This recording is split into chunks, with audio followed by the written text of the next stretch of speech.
Hello everybody and welcome to the website penetration testing section.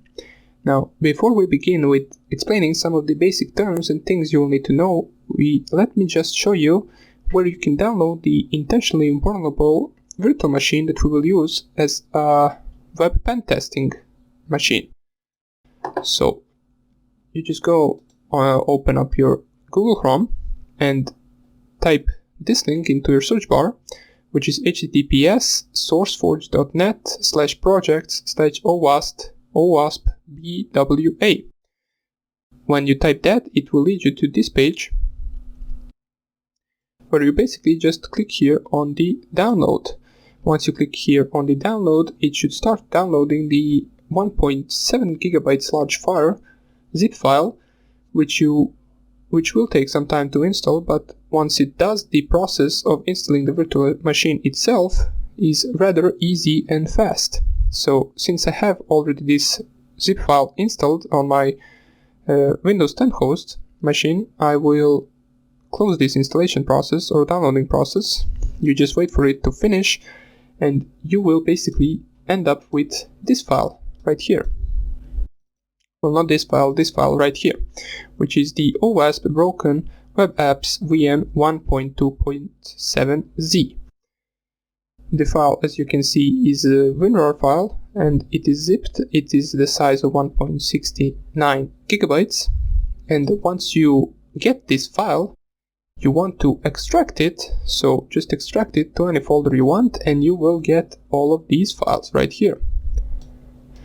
Now you might be asking why we have all of these VMDKs right here. Well, we only are interested in the first one, which isn't any type of S001002. You will use only this one. And I will show you how to make the virtual machine right now. So open up your VirtualBox. Once you extracted all of these files, you just go here on the new,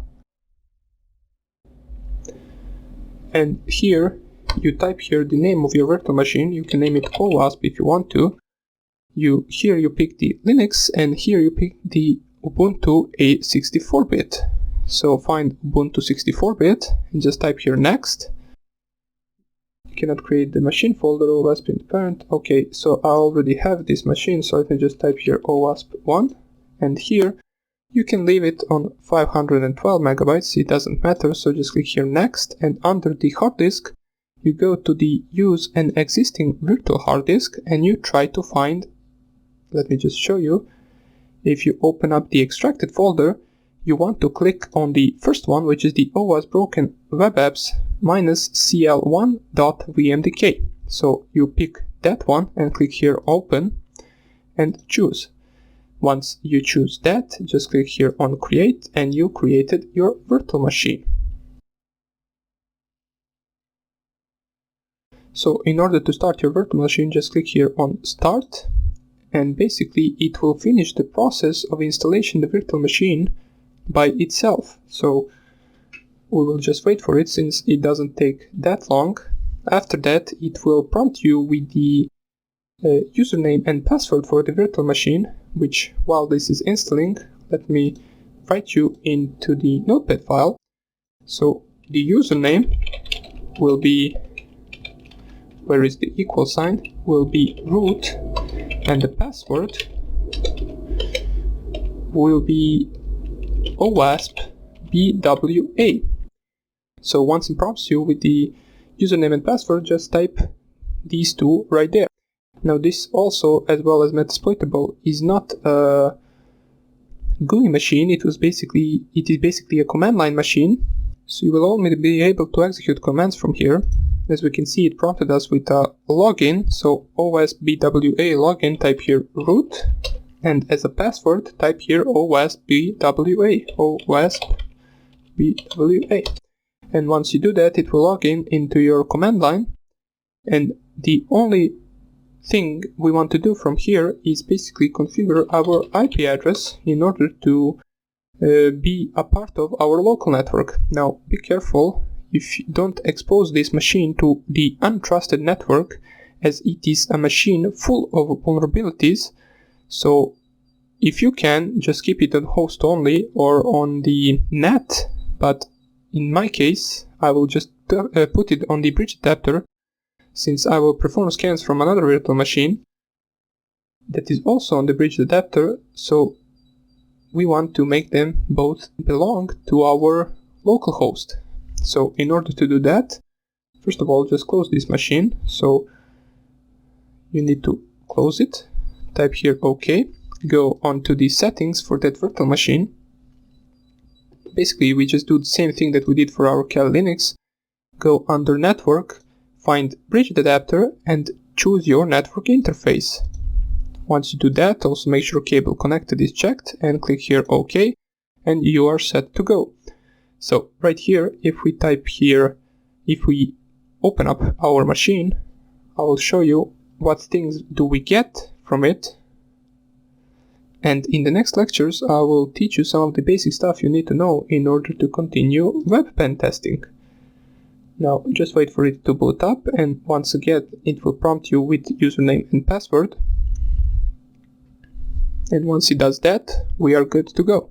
Our machine is up and running a bunch of vulnerable programs that we can pen test.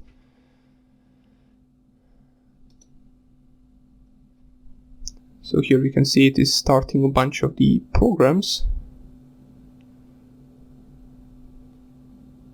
Tomcat web server. And here it even says in all these cases you can use root as username and password Owasp BBA.